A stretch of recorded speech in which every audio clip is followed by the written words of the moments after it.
शेतकरी मित्रांनो, तुम्हीही सोलार पंप योजनेसाठी अर्ज केला आहेत का? किंवा अर्ज करण्याचा विचार करत आहात का?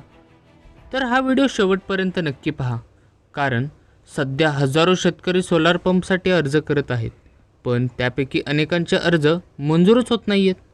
आणि यामागं आहेत फक्त 3 मोठ्या चुका, ज्या अनेक शेतकरी नकळत करत आहेत. त्यामुळे काहींचे अर्ज थेट रिजेक्ट होतात, तर काहींना महिना वाट पाहावी लागते. आजच्या व्हिडिओमध्ये आपण त्या 3 चुका जाणून घेणार आहोत, जेणेकरून तुमचा अर्ज रिजेक्ट होणार नाही. चला तर मग सुरुवात करूया.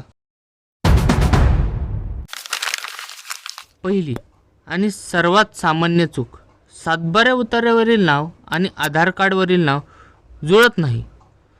कधी आडनाव वेगळे असते, तर कधी वडिलांच्या नावात फरक असतो.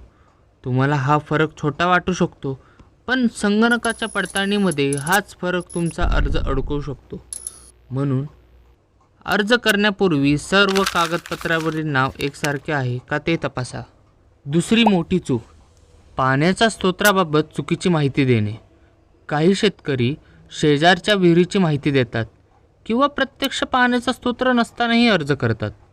मात्र जेव्हा अधिकाऱ्याकडनं प्रत्यक्ष पाहणी केली जाते, तेव्हा सत्य समोर येते आणि अशा परिस्थितीत अर्ज थेट रद्द होऊ शकतो.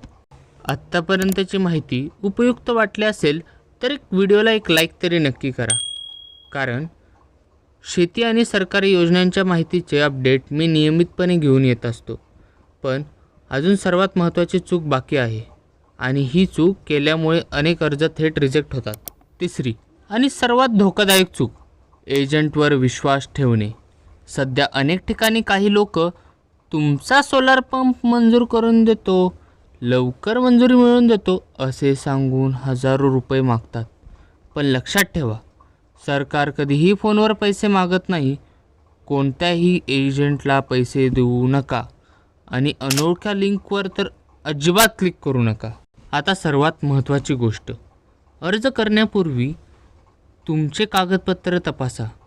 नाव जुळते का, पाण्याचा स्रोत उपलब्ध आहे का, आणि तुम्ही अधिकृत वेबसाईटवर अर्ज करत आहात ना.